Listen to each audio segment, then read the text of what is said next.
Imagine you go to see your doctor about a medical issue. They do a good job diagnosing you, but fail to tell you that despite being infected, there is a 99.9% chance of survival.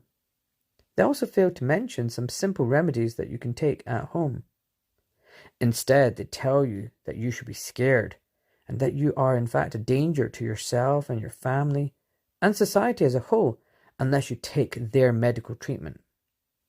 The doctor fails to mention the risks and benefits to you of no treatment versus their treatment. But they tell you that they have informed you and you have choice. The doctor also tells you, however, that if you decline their treatment, you are an idiot and a racist. The doctor again informs you that you're free to make up your mind and you can choose whatever you like.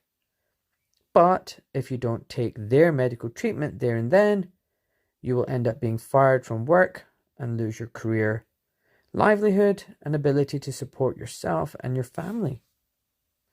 Now do you understand why your consent was neither informed nor free in such circumstances, which is why mandates of any kind can be neither legal or ethical.